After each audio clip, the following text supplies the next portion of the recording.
So it's newsletter goes out 3 times a week. Got an audio version too. So one edition is free every week. So Monday's free for anyone. And then Wednesday and Friday are paid. Okay. So it's a subscription model that has like a free part to it as well. And then what's the main theme is all mental toughness and human performance? Yeah, it's health, human performance. We interpret it a lot of different ways. It's kind of like the Comfort Crisis book in I don't know, newsletter form, like weekly, 3 times weekly form. Are you writing all the newsletters, or are they coming from other folks as well? Yeah, I mostly write them all. Cool. Yeah, it's a lot of work. I have one person who occasionally helps me, and she's super helpful. But yeah, mostly I just do it all myself. And a lot of it is like, I might have a conversation with someone and you just hear something that's interesting. And it's like, oh, that could make a newsletter to expand on that, some topic. Basically, the point is that I want people who subscribe to it to walk away with information they can use to live better. Yeah. Yeah, so, like health, longevity, recovery. Yeah. And I think that like I sort of take the position, there's like, I see media kind of go in 2 ways around health. On one hand, you have the sort of traditional outlets, like a Men's Health or something, that recently, because of the economics of media, have had to sort of turn to a lot of clickbait. And it just sort of like, it isn't that useful. On the other hand, there's people who go, are more sort of the online influencer types who go super, super down the rabbit hole, which some people want that. That can be good for some people, but it goes so far down the rabbit hole, it loses the average person. So I kind of try and be like, okay, what's the middle ground here? Like, I'll give you this rabbit hole information, but I'll tell you like, okay, here's what I think actually works at a practical setting. Because I think a lot of times when you start to apply research conducted in a lab onto a free living human being, it falls apart. Too much. It falls apart. Yeah. And so you need to be like, okay, well, what are like the sort of larger takeaways here that I can apply and use? What are some of the big ones you've seen with 2%, like big takeaways on human performance? Well, the theme is, so the 2%, it comes from this study that found that only 2% of people take the stairs when there's also an escalator. Yeah. So I think a lot of times in society, with how exercise has evolved, we see exercise as this thing that I do for 30 minutes, a day or 3 times a week, whatever. And then the rest of my life, I'm sedentary. I think that's kind of the average course for people. When really what keeps people healthy over the long run is like, yes, go into the gym and do that. Absolutely. But you need to be making these small decisions in your everyday life, like taking the stairs, that add more activity into your life, and just generally choosing like, I'm going to do the thing that's going to be slightly more uncomfortable in the short term, that's going to give me a long-term benefit. Because like literally 100% of people look at those stairs and that escalator and go, well, I know I'd be healthier if I took those stairs. 98%. But 98% go, yeah, but I kind of want to just be a little more comfortable right now. Yeah.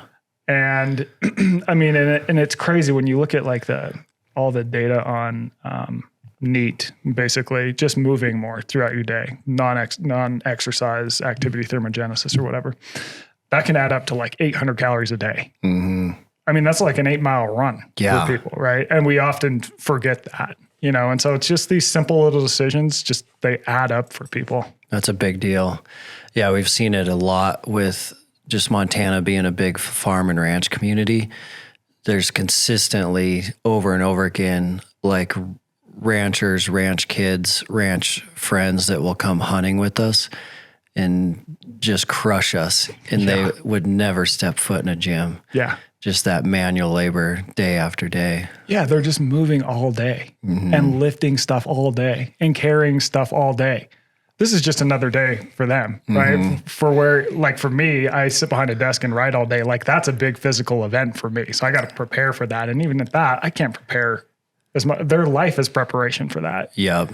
And they're not thinking about it as exercise. No, they're not thinking about it as exercise. And they're also doing it in an environment that is probably rather close to the hunt, where they're outside, they're used to the temperature swings. And I've heard that also from some of my friends that train people to go into selection or, you know, run selection camps. Yeah. I go, it's not the person who comes in just like super jacked, all dialed with their food and everything that makes it through.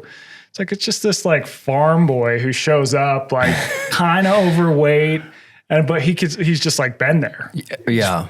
Frozen, you know, he's used to being cold. He's used to just working for long hours at a time. Those are the people that make it through. Yeah. Frozen and waking up at 4 a.m, like to feed the cows and horses his whole life since he was 7 or 8. Yeah. Just that like adaptation is crazy. Yeah. And so then the question is like, okay, well, if I do work behind a desk, like, what do I do then? And I think for me, that goes back to like the 2% idea.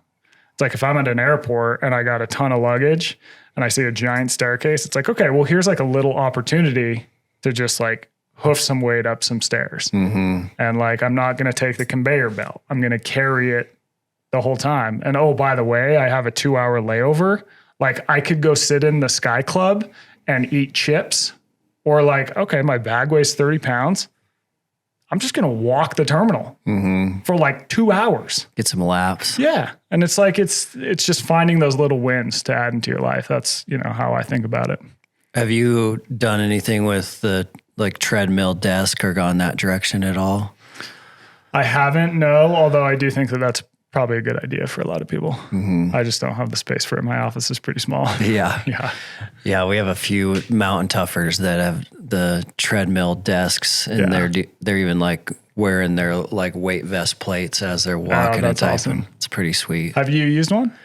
I've never used a treadmill desk. Okay. No. Yeah.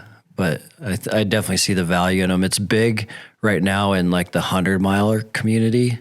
Oh, interesting. The ultra runners, because they want as much of that time on feet as possible. So we're seeing more of it there. Yeah. No, that makes a lot of sense. And I mean, just generally getting more steps throughout the day. It's like such a basic piece of health advice that people are like, nah, we're just going to ignore that. It's like, no, are you getting like at least 10,000 steps? And like, by the way, 10,000 is just this made up number. It's also a good number to hit. So like, who cares if it's made up? Yeah. I noticed this year we went on some spring bear hunts and my watch is tracking the steps and it's tracking, I think, an 11,000 goal number for daily steps. And so around the office and around work and the gym, I'll always kind of hit that by early afternoon. On those spring bear hunts, my watch was just reminding me that I was hitting it over and over again. So you'd hit that 11,000 goal number like 3, 4, 5 times a day on a bear hunt. Yeah. Like, it was super interesting. Yeah. Well, you look at so the populations that most closely mimic how humans lived in the past are like these hunter-gatherer tribes. And when researchers look at how much they move around a day, they're usually getting about 20,000 steps a day. So that was probably the average of people through all of time. And now the average American is at like 4,500. That changes your physiology. I mean, disease starts to happen pretty quick, you know? And by the way, they're not just like only walking. They're carrying stuff, they're digging, they're doing all sorts of other tasks all day. I mean, we humans had to be active, very active for all of time. And now we don't have to be. It's a recent trend. Yeah. Very recent. Yeah. Like very recent. Since all the tech. Yeah. Yeah. Which isn't that long. No, it's really after the Industrial Revolution. And the reason we figured out, there had been some doctors in the past who basically could see that, oh, these people who move the most in their jobs tend to not get diseases quite as often. But the first real experiment was this guy who formally studied the drivers and conductors of double-decker buses in London. So the drivers sit all day driving the bus around. The conductors are running up and down the stairs all day and the aisles, and they're taking tickets and they're doing all this stuff. So we studied their heart disease rates. And of course, he found the conductors weren't getting heart attacks while the drivers were. So that was like the very first study that told us, oh, exercise keeps you healthy. Wow. Yeah. That's wild. What in your life caused the first kind of seed planting and the idea to kind of chase the idea to write The Comfort Crisis? Where did that start? Yeah, I had, so I worked at Men's Health for a lot of years, and I could just see that everything that I wrote about, you had to go through discomfort to get it. Mm-hmm. So we're writing all these stories about how to improve your fitness, how to lose weight, how to improve your mental health. I mean, all those things. There's going to be uncomfortable moments. Exercise is uncomfortable. If you're losing weight, you're going to be hungry. That's uncomfortable. Even mental health is like, you're going to have some hard conversations sometimes. And I could see that. And then in my own life, I'd just gone through experiences where anytime my life really took a big leap of improvement, there usually was like this like uncomfortable transition period that I had to go through, you know, and you just see that enough times and you're like, okay, make that observation. And then I ended up through Men's Health getting sent on this story to profile Donnie Vincent, the hunter. And so I was, we went hunting. I just joined him on a hunt in Nevada, and it was only out there for like 5 days. But, you know, hunting's uncomfortable. You're cold the whole time, hoofing around the whole time. I'm hungry. And it just it was this realization that, oh, wow, well, that's, you know, how humans lived for pretty much all of time. And like, by the way, they didn't have these sweet backpacks and backpacking meals either, you know? And so I just, you know, I'm a naturally curious person. I'm a journalist. And so like, if I have a question in my head, which was basically, I wonder how this has changed us, this tip into comfort we have today. I'm going to start reading studies. I'm going to start calling experts. I'm just going to start digging, basically. And so that's, what set up the book pretty much. That's awesome. Yeah. And then that led to the next big hunt with Donnie that became the big part of the book, correct? Yeah. So Donnie, that Men's Health story came out and it was well received, which I would credit to Men's Health because I had pitched the story and I was like, I don't know if they're going to do something on hunting. Like, I really don't know. And they took a chance on it and people really liked the story. So Donnie and I kept in touch, and he's have you ever met him? I haven't met him. No. Okay. We'll have to have you meet him. He's a good dude. Yeah. So we kept in touch, and he invited me along on this hunt up in the Arctic. And I had been sort of thinking about, how do I turn this article from Men's Health into a much larger book and like go, you know, because it just barely scratched the surface. I'm like, I want to go deeper on this. And I figured I could get people to sort of get into the more complicated health information in the book. It's like, here are these discomforts we've lost that can keep us healthy today. If I just start rattling off science and health science, like, people's eyes glaze over. Yeah, you needed that story. You need a story. Yeah. And also I knew that probably by going up there, I would learn things that I didn't know, you know? And like, a good example is there's a chapter in the book on silence.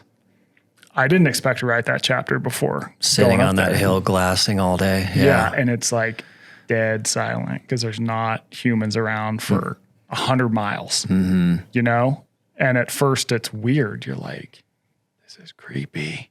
But then you kind of calm down, you know, you're like, oh, this is actually pretty nice.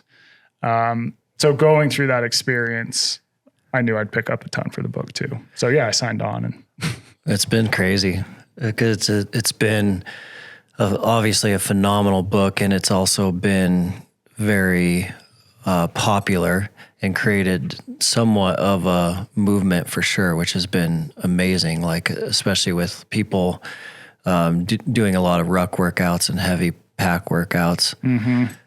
But personally, and like in your personal life, what kind of big life transition has happened since the book has been out? Like, what adventure has it taken you on?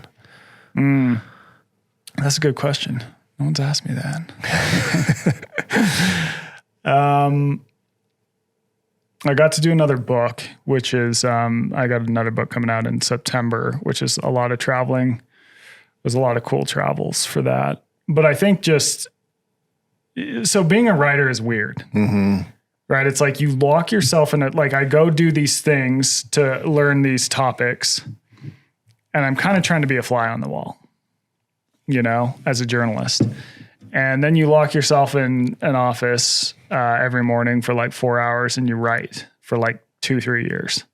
And then the thing just kind of goes out into the world and it's like, here you go, guys. Yeah. You don't know if anyone's going to read it or not. And so I've obviously been very pleasantly surprised that the book has resonated with people.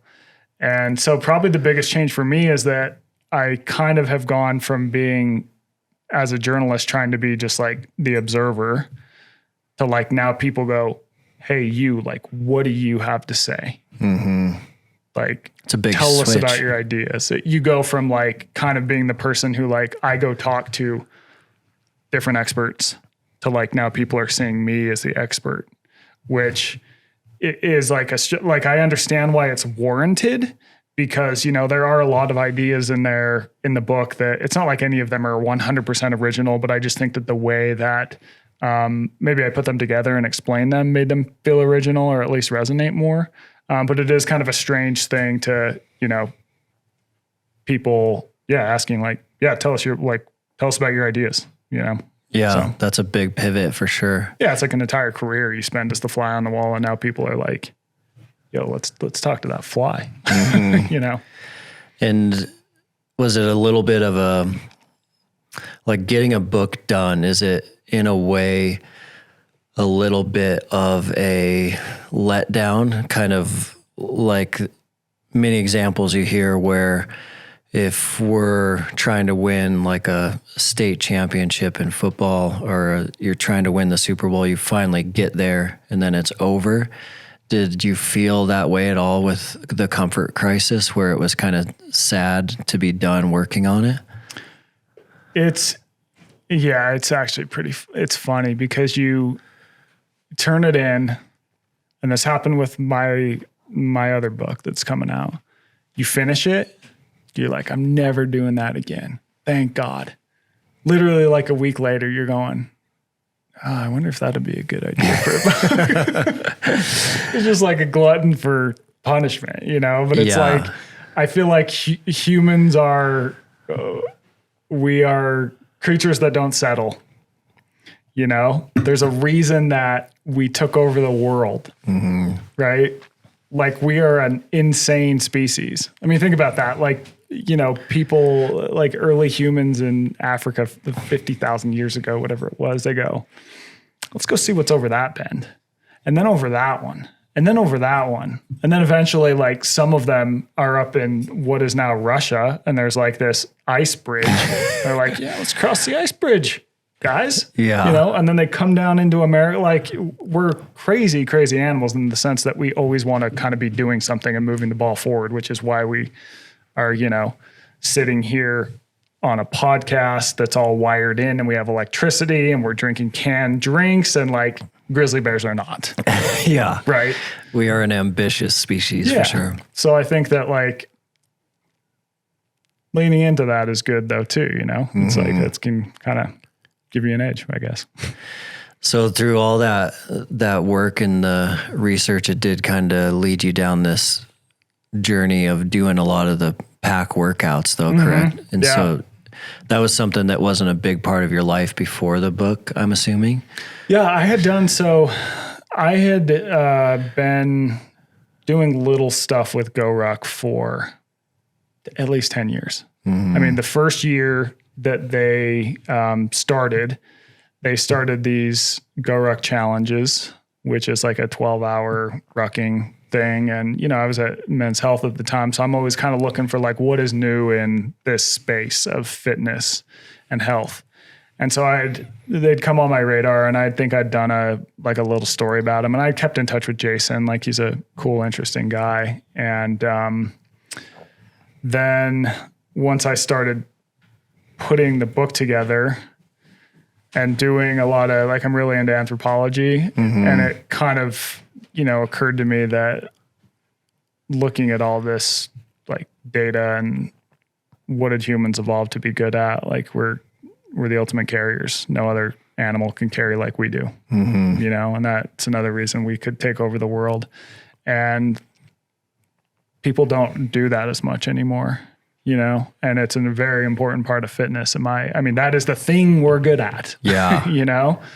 And, so I just got, super into that and what it can do for us, like rucking, not just rucking. I mean, I sort of consider rucking to be anything where you're carrying weight over distance, you know? Yeah. And so I think that the easiest entry point for people is, you know, like a backpack with some weight in it, like Go Ruck makes, but I think people should be doing carries, farmer carries, shoulder carries, log carries. Yeah. It's like we did in the workout today where we're doing we have the weight on the sandbag on the shoulder and we walked for 2 minutes, you know, on each side.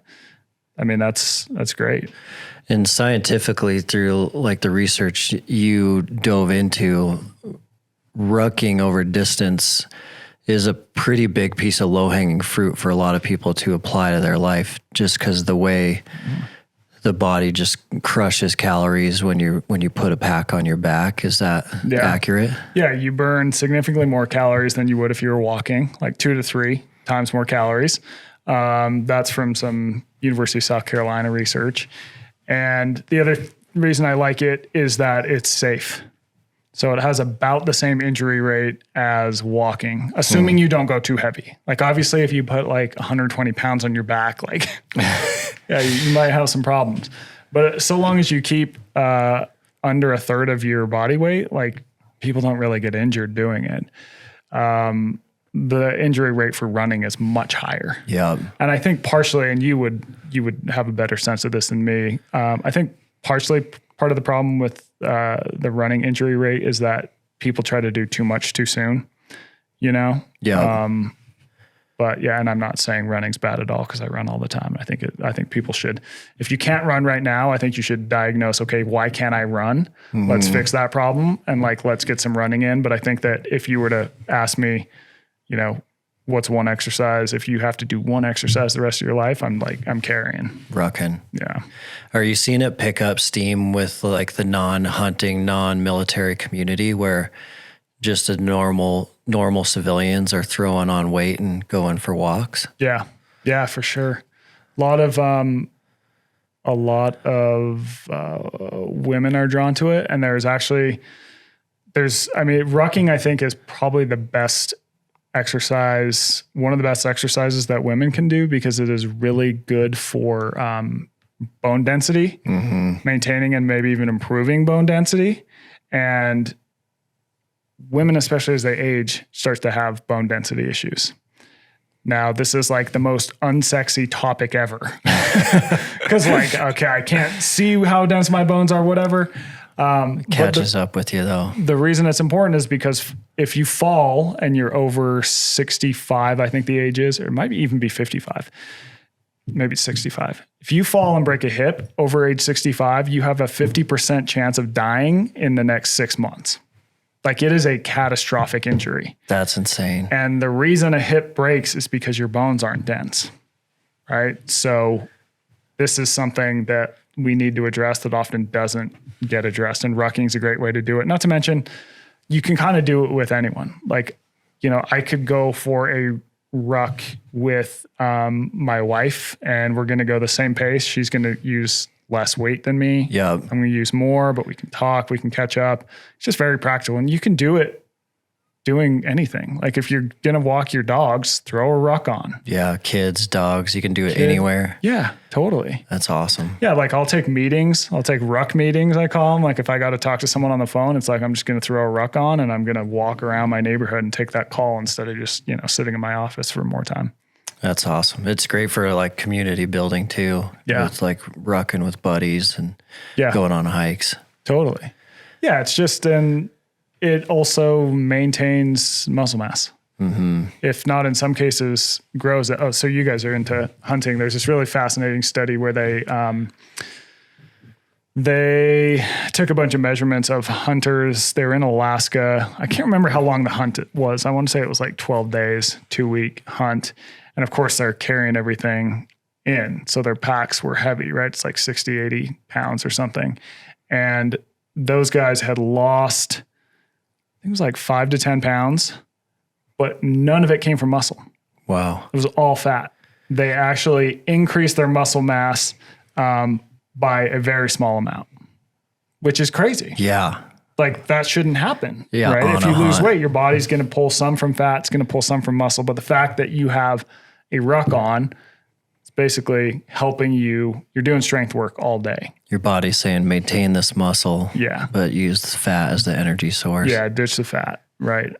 Yeah. And so that makes it a pretty unique tool for people who are trying to lose fat. Yeah. And you just build that strong chassis too with the ruck where all the stabilizers have to fire, which makes you a lot less prone for injury and like anything else that you're going to do. Yeah. Yeah. Like with, it's good for preventing or even relieving back pain because it just pulls your torso into a sort of safer position basically and works out a lot of things, strengthens your core. Yeah. It's pretty awesome to see it catch fire across the country. Like I've personally seen it just with like the Go Ruck communities and how they've just kind of spread all over the country with people out walking together. Yeah. It's awesome. Yeah. It's great to see people doing it. I mean, it's to your point about it being low hanging fruit. It is just something that you can do pretty easily. And people will message me and they're like, how do I start? It's like, do you have a backpack at home? It's like everyone has a backpack at home. Do you have something that weighs something at home? Yeah. Like, yeah. I'm like, okay, throw some books in, throw some water bottles in, throw some cans in, throw a dumbbell in your bed, like just anything, just start. And then if people want to like buy specialized gear for it, great, you know. But it's so simple. Yeah. So simple. Yeah. The simplicity makes it great. So tell me what's going on with the new book. Where'd that idea come from? The new book is called Scarcity Brain, and it's out in September 26th. And it's funny, the idea actually kind of came from my editor. He was texting me one day and he's like, man, I was just at the bakery and I went in for like one donut and the one donut was $4. And the lady was like, I'll sell you 6 for $6. He's like, and I was like, all right, yeah, give me all 6. He's like, and I was only planning on eating 1 and I ate 4. And he's like, I feel like, you know, when people get these like scarcity cues, like they can get more or they don't have enough, we tend to always like default to more. I go, yeah, that's like there's a whole like field of research on scarcity and how it affects us. And so he's like, okay, would you want to write a book about it? And I'm like, sure, you know.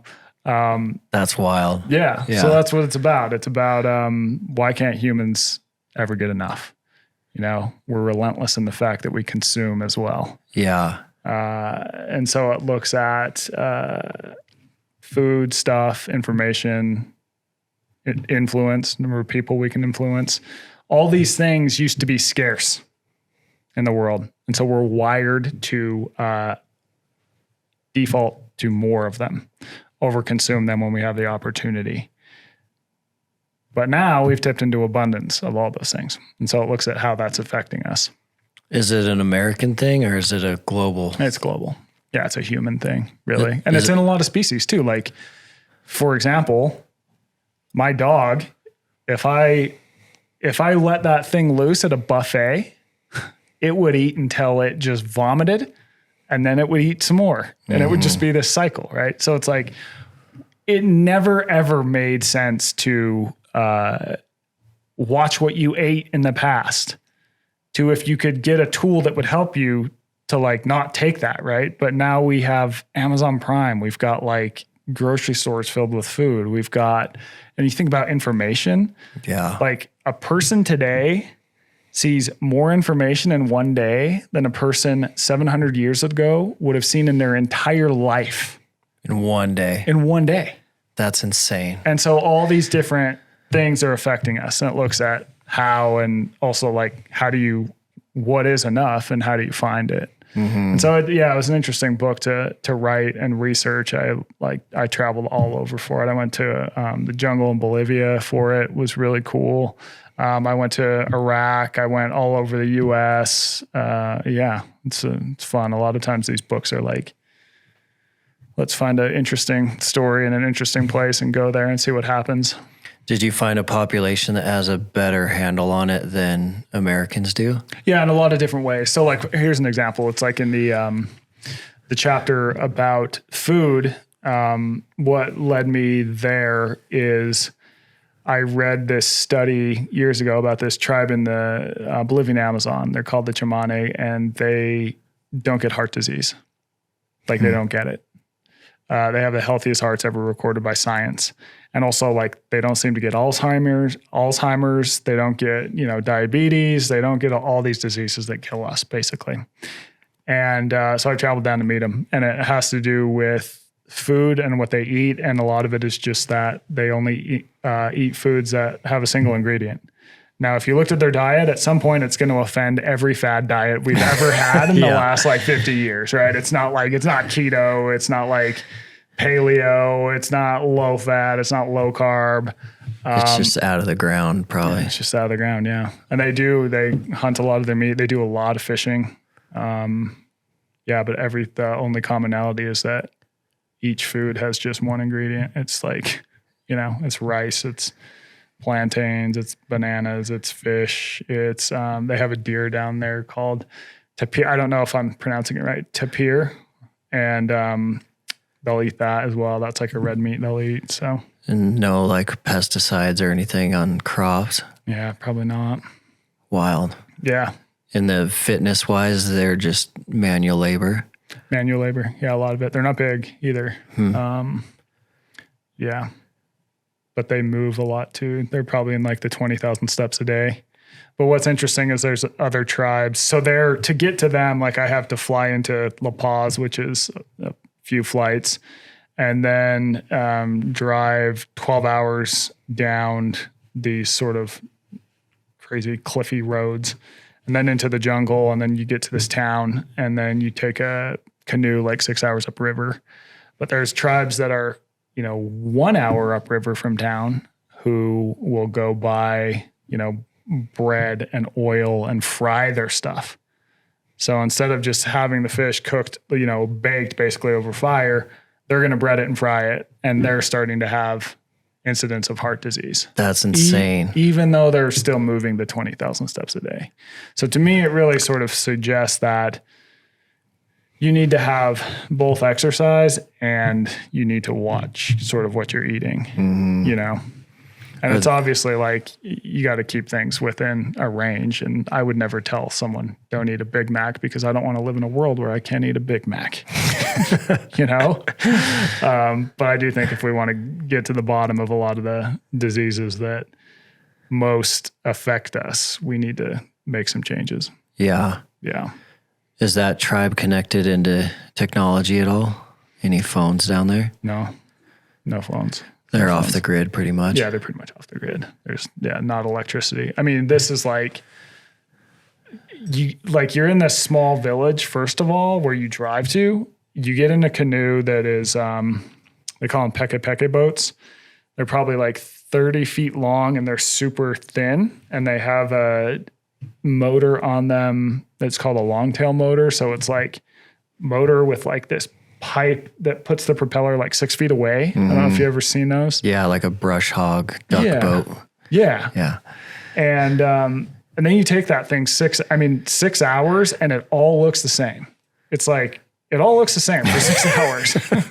And then like your guy, the boat captain, if you will, he's like just cruises it up on the bank, and it's like, we're here. I'm like, dude, we had 6 hours of this, and like you just knew it was there. And then you're like, okay. And you kind of like walk up a bank, and there's like, thatched huts, and like there they are. Society. Yeah. Wild. Yeah, dude, it's wild. That's crazy. What was like the worst environment that you studied related to scarcity brain? Like, is it? There's a chapter on addiction, basically. I mean, because when you think addiction is like the extreme end of that, right? It's, I can't get enough and I keep doing this thing, even though I know it's hurting me in the long term. So to sort of understand that, I traveled to Iraq, which is an interesting case study in addiction because they didn't really have a drug problem until a couple things happened. One, the war happens. So then you have a population that has, a lot of trauma. They've seen a lot of crazy things. And by the way, there's like no mental health resources there. And then two, when Syria went into a civil war, Syria basically became a narco state. So Syria makes all kinds of drugs, but this big one they have is called Captivated, and it's basically like methamphetamine. It's analogous to. So what ended up happening is you get this surge of this drug into Iraq, and you have a lot of people who have problems without much of a way to solve it, and that provides a short-term solution. But it creates a cycle where you're choosing a short-term relief at the expense of a long-term gain in your life. Yeah. And so that was, I was in Baghdad most of the time, and there was just a lot of traveling around Baghdad, meeting with like kind of a lot on the outskirts with, I went into like prisons and, like these groups that are basically drug task forces and met with some like intelligence officers and went into like rehab centers, and it was pretty wild. Just a lot of addiction everywhere. Yeah. And it's a totally new thing there. They like don't even know what the hell to do with it. Cause a lot of it was because Saddam Hussein would not, there was just no drugs in the country with him because it was like the iron fist, right? Like literally if people got caught with drugs, like it was a serious penalty. So yeah. Wild. So Scarcity Brain, do you get into chapters that are recommending some ways to cut back on too much stimulus, too much information, too much tech, too much food? Yeah. What are some of those recommendations? Well, one of the things that was interesting is I identified this, it's a habit loop that I call the scarcity loop. And it's basically like, if you want to get someone to do something over and over, eventually to their detriment, the behavior needs to have three things. It needs to have an opportunity to improve your life. It needs to have unpredictable rewards, and it needs to have quick repeatability. So picture a slot machine. You have an opportunity to win money. It's unpredictable. You're going to win, but you don't know when. If you keep pulling and pulling, eventually you might win something, right? And then the repeatability, of course, is that you can just play over and over again. Yeah. But you see that in social media, right? That's Instagram. It's I'm going to find something. Oh, there it is. Keep going. The likes, the rewards. It's on Twitter. It's even opening email. It's in, obviously a lot of people are getting super into sports betting. It's in that. It's in the financial system in a lot of the apps like Robinhood. They rely on that. And it's just sort of this like ancient game that basically captivates human attention. And chemically, is it the dopamine? It's the anticipation. Yeah. It's the anticipation of getting something that is good for you, that you perceive as being good for you. But it's also an addiction, right? Because it's like that cycle of like, I want the short-term reward. I want the short-term reward. I want the short-term reward. So a lot of the book talks about, how do I get out of that? And there's different ways. You can basically take away the opportunity. You can take away the unpredictable rewards, or you can stop the quick repeatability. So with the example of food, it's like our junk food system, people will eat more food faster when it's ultra processed. And as opposed to when it's, like a single ingredient, like whole food. Well, think about like how fat, like, okay, let's say that we have, like you and I are each going to eat 1,000 calories, and they bring us 1,000 calories in pizza and then 1,000 calories in like chicken, rice, and broccoli. Yeah. Like we could smash the 1,000 calories in pizza in like 4 minutes. So fast. Oh, so fast. the chicken, rice, and broccoli, we'd be like, oh my God, when are we going to be done with this? This would be like the workout we did this morning, but the food version, dude. So slowing down, like the quick repeatability is important. But then the other thing that's really interesting about that scarcity loop system is you can use it to find things that are good for you, or at least lead you to do things that are good for you. So think of shed hunting. Mm-hmm. Shed hunting is the exact same as a slot machine, except you're in nature. That's true. Yeah. I have an opportunity to find something like awesome. That. Yeah. And I know it's out there, but I don't know where.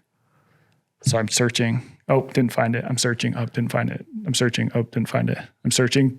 Jackpot. Mm-hmm. Right? And it's repeatable. You can go again. You're just doing it. Yeah. And it's in all sorts of things like that. Like birding, you get that. Fishing is the same thing. Mm-hmm. So it's like, how can we, this thing that the human brain is sort of captivated by, that we fall into, it's being co-opted by technology in a lot of ways to drive us into things that are not good for us. But you can apply it to things that are good for you. Right? Because as you're shed hunting, you're exercising, you're getting out in nature, you might be out there with other people. So you're getting social elements. Whereas if I'm on, I don't know, if I'm sports betting on my phone, I'm like alone, I'm, whatever. Or if I'm at a slot machine, I'm alone, I'm doing whatever. And I'm not saying those things are like, don't ever do them, but I think people need to be careful with them, because like I can sit down, I live in Las Vegas. Like I can sit down to a slot machine and put in like $50 and I'll have a great time. It's all around you. Yeah. Yeah. Like it's fun. It's like, okay, great. I do it like once every 2 months. At the same time, you go to a casino and there's people that like, they just sit there all day. You know? But for another person, it might be like TikTok. Mm-hmm. It might be this other thing. So you just got to be careful with it. What did you get into in the book related to tech and social media? I guess A, addictions, and B, recommendations for people getting off of them. Mm-hmm. Well, I think that addiction is really interesting because we tend to think about it as like this line, and there's two ways we think about it that I think are off. One, we think about it as a line in the sand. At some point, like, okay, well, this person's addicted and this isn't, because we've drawn this line. I don't really see this that. I just see it as like you're on a spectrum of behaviors. And at some point when this thing, you start to do it regularly at the expense of like long-term benefits in your life, the point where this thing starts messing up your larger goals, that's when it becomes problematic. Mm-hmm. The second point about addiction is that people, and this is largely sort of a government thing, is that they argue that it's a brain disease. Addiction. That basically like this is just a disease people have. And I used to actually think that myself. I don't think that anymore. I think it is more a sort of like learning disorder where you've learned this one behavior so well that you can't get out of it. Like the neural pathway hardwiring. Yeah. So if you think about someone who's a drug addict, their problem is that they keep choosing the short-term reward or escape at the expense of the long-term larger benefit, right? Because like it might seem completely irrational for a heroin addict to do heroin again. But if you're withdrawing from heroin, that's the most reasonable thing you could do at the moment, right? Yeah. Like it's a reasonable thing.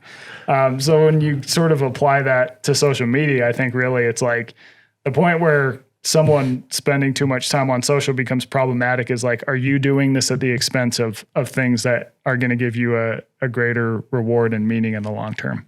So that could be family. That could be, I think family's a huge one. Mm-hmm. It could be exercise. Be like, I was going to work out, but I got sucked into TikTok. It could be, it could be all sorts of things. And it's really just, being moderate with it, because like I started talking to you guys on Instagram. There's some pros. Yeah. Yeah. You guys put out killer stuff on Instagram. And so part of it too can be like, what is the feed feeding me? Right. You can choose who you're going to follow. Yeah. Too. So. Yeah, it's really fascinating. Just like the power of it and the pros and the negatives. And then what I've seen a lot lately is like, because my daughters are 8 and 10, and just seeing the impacts it can have on those really young kids is wild, just how quickly it can kind of suck them in. And it's more difficult to explain, I think, to like a 11, 12, 13-year-old, like the negative impacts it could have, because that doesn't really register in their brains quite yet, because they just see it as this fun little tool. Yeah. So that's been pretty fascinating. And it's probably tough too, because like if their friends are on it, you know? And you get some pressure too. Mm-hmm.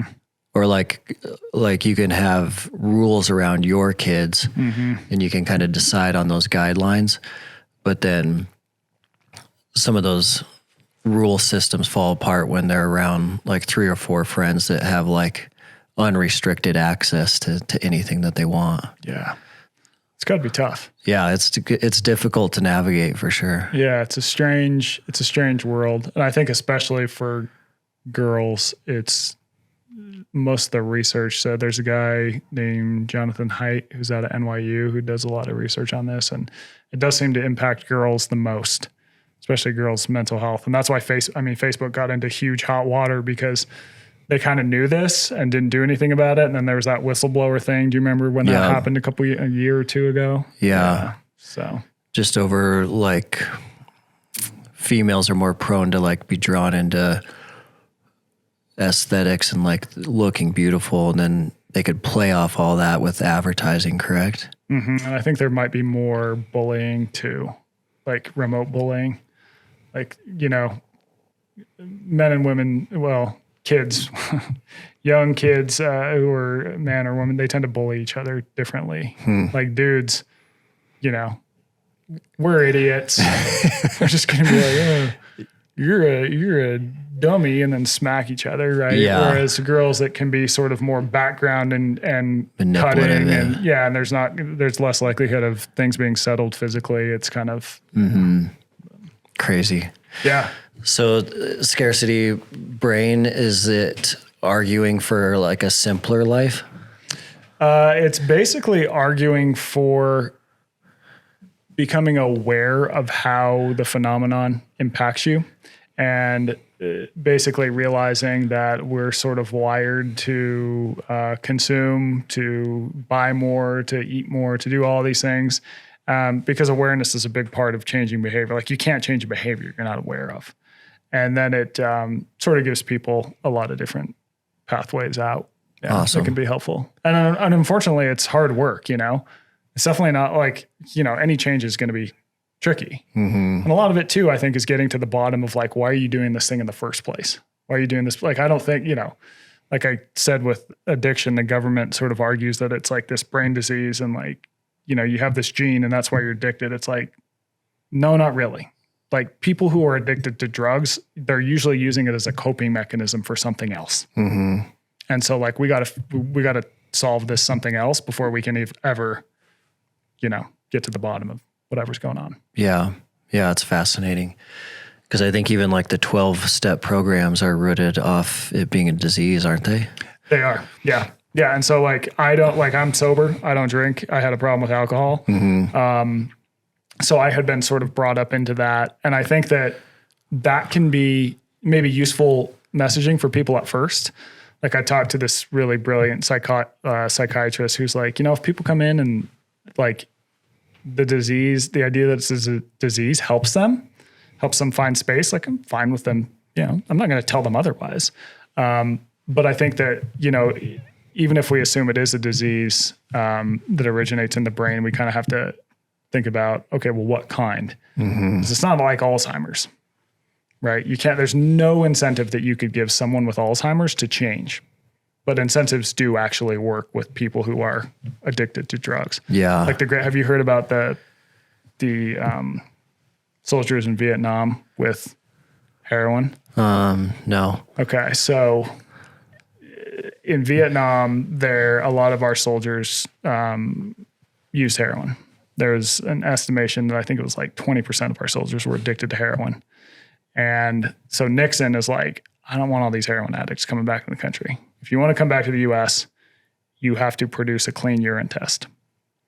And so with the thinking being like that, people don't ever change when they're addicted. The thinking was we're going to leave a lot of people in Vietnam. Well, the reality is that literally like every single soldier passed the test. It was a big enough incentive. They had an incentive to That's change. crazy. Yeah, because they were in this hell of a war zone. And in order to leave it, they had to stop doing heroin. And when they got home, by the way, everyone stayed clean. So one of the problems with trying to change addiction is that if someone is in this hell of their own war zone, metaphorical, and that doesn't change, well, like, why would you not do the drug? Right. And so I think like so many changes need to happen, but it all kind of goes back to the environment and like, why are we doing drugs in the first place? For the guys in Vietnam, it's like, it's because I'm in like this hell of war. Yeah. That's pretty wild that there could be an incentive that strong that would lead to them quitting like that. Because that would be hard to replicate on your own, like at home, if you were struggling with alcoholism. Yeah. To create something that monumental to get you to quit almost cold turkey. Yeah. I think it needs to be like, and sometimes I think, when people do quit in a situation like that, it just finally becomes such the like any short-term reward starts to really wear off and it starts to become so like negative that it tips, So crazy. Yeah, it's a really complex and interesting topic, but I'm stoked to read it, man. That's going to be awesome. Do you have ideas brewing for the next one already? Yeah, unfortunately. My editor was like, I texted my editor like a week after I turned in the one, was like, I kind of got this one idea. And he was like, well, what if you did a book about like this? And I'm like, all right, now I'm working on a proposal. So yeah, that takes a lot of discipline, writing like 3-4 hours a day like that. Yeah, but I like it, Yeah. It's like, you with training, I'm sure it's like you'd be training whether or not it was your livelihood or not. Yeah, it just becomes your cup filler. Yeah, exactly. So do you do it all like early mornings at home? Yeah, I wake up pretty early and usually write for 4 to 5 hours, I would say, on average. That's awesome. When I'm traveling, like I have to kind of sneak it in differently. Like this morning I wrote for a while and I'll probably do some later tonight. But yeah, just on an average day at home, it's 4 or 5 hours. And are you still working at the university? Yeah. Awesome. So I teach 3 classes. They're all on Monday. So I'm down there like one day. One's a big lecture with 150 kids. And then the other 2 are more upper level writing classes. So it's fun. And it's, so they're writing classes that you're teaching. Yeah. Awesome. Yeah. It's a good time. It's an interesting time to be a professor, but UNLV is unique in that a lot of the students are hustlers. They're working 40 hours a week. They're gritty. And so I definitely take that into account. It's not, it's like when I first started teaching, I had this girl who would show up in class, and I think the class was at like 10 a.m. And she would always be nodding off, like, falling asleep. And I'm just going like, this freaking girl. Frustrated. Yeah. And so finally I talked to her and she's like, oh yeah, I work at, she worked at some maybe nightclub at one of the casinos on the Strip. She's like, I get off work at like 4:30 a.m. It's like, oh, well, that changes things. Yeah. Glad you're here. Yeah. Like here, I'm thinking you're staying up late, just like partying. Like, no, you're putting yourself through college. Yeah. And that's very different. And, I think that's one of the reasons why too, that you see in universities with students who have to work more and put themselves through it, there tend to be less social and cultural issues at those universities. There's less of the like sort of cliche you hear about like university students, canceling everyone and losing their mind. And like this professor said that. And so we got to go picket. And like, yeah, that happens if you like don't have to work all the time and like can just sit around and look for problems. Yeah. That just doesn't happen at UNLV and other universities like it. Yeah, I mean, it's kind of tied into comfort crisis type stuff. Like when you're working hard and you're uncomfortable, there's less time to get in trouble or create trouble out of nothing. Yeah. Yeah, totally. So that's awesome. Yeah, man. It's interesting. Today's workout was good. I enjoyed it. That was fun. Yeah. Yeah. I like the sandbag stuff. Yeah. The sandbags are good. I like GoRuck sandbags. Just any sandbag is going to be a good tool.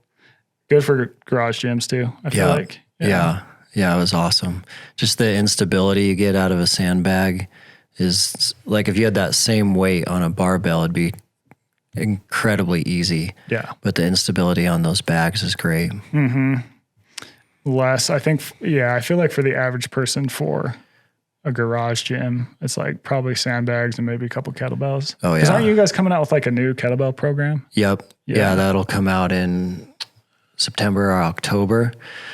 We have a Kettlebell 20 that is one of our most popular programs we ever built. It's 4 weeks of kettlebell training, and it's a pretty hardcore program. We pushed our athletes pretty hard in that one, and it really kind of does a really good job of like full body functional training with just one kettlebell. So it took off with people using it in like home and garage gyms just because of the simplicity of it. Yeah. And so many mountain toughers have finished that one and gone through it their second or like third or fourth time. That's cool. They've kind of been begging us for a new one. And so that'll come out this year, which will be awesome. All right. I'll have to do it. Yeah. Sounds good. They're fun. And with the Mountain Tough app, you can kind of compete with the other two athletes that are on the screen. So it'd be like Sarah or I coaching two, and then it's live. It's essentially you hit play in the app and you can kind of keep up with the athletes. That's cool. So it'd be sweet. Yeah. Yeah. I do feel like most people would do well with kettlebells, sandbags, and a ruck. Yeah. You can get a lot done with that. You get a lot done. I mean, you could even like not even buy the ruck plate. You could just use the sandbag and the ruck. Yeah. And you're in it for, I don't know, a couple $100, a few $100. Yeah, you can always find something heavy to put in the ruck once you have it. Yeah, for sure. Well, thanks for swinging by the lab.